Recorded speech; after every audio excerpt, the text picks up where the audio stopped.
Jérôme Mézot pour 4e de couverture.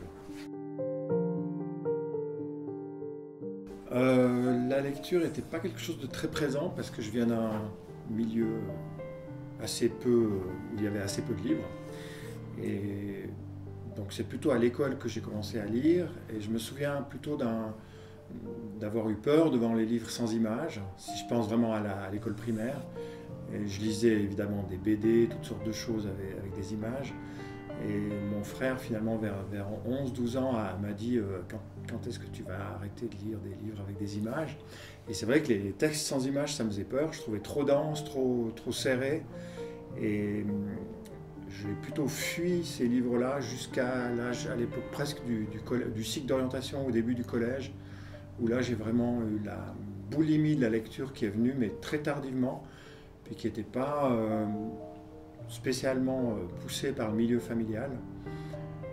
J'ai quelques souvenirs de lecture d'école primaire, dont un petit roman édifiant qui s'appelait Le Joyau de Lumière, qui était plutôt protestant d'ailleurs, je ne sais pas pourquoi on avait un livre protestant. Et puis une édition illustrée de l'Odyssée d'Homère, mais je regardais surtout les images. Voilà.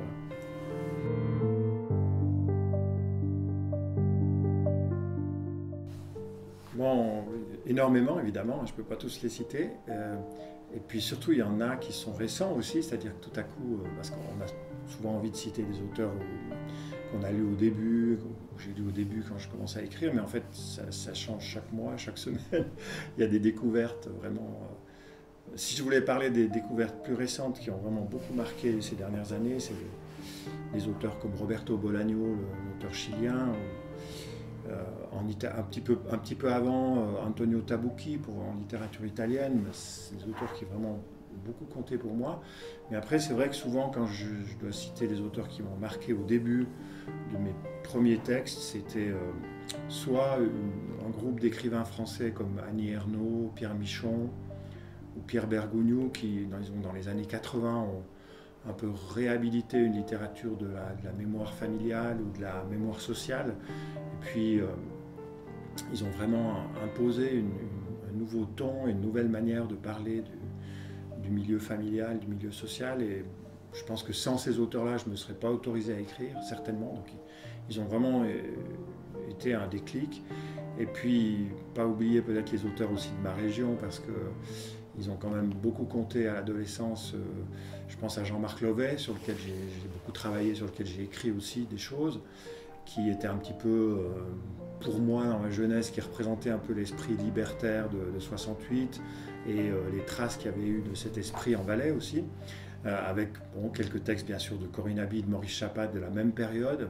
Là, il y a eu un moment, on peut dire, très inventif de la littérature en Valais et c'est sûr que ça m'a énormément marqué.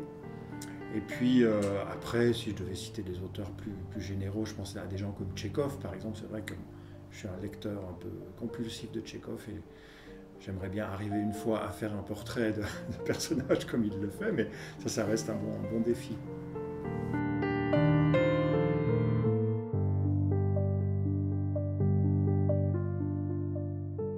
Alors, bon, moi, elle m'évoque simplement le plaisir de la gourmandise de la lecture, un peu la boulimie de la lecture, c'est-à-dire que si je sais qu'il y a beaucoup de livres et qu'il y en a assez, je suis très content, comme un écureuil qui aurait beaucoup de noisettes. Et il y a un truc rassurant avec les livres, c'est qu'il y en a tellement.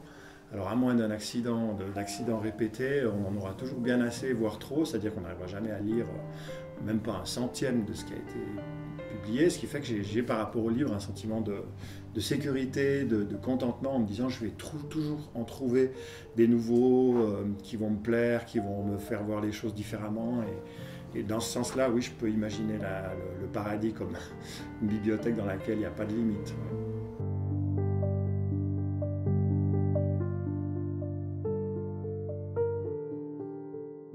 Donc je vais lire un extrait de Malencontre, qui est paru aux éditions Zoé en 2022 et c'est mon roman le plus récent.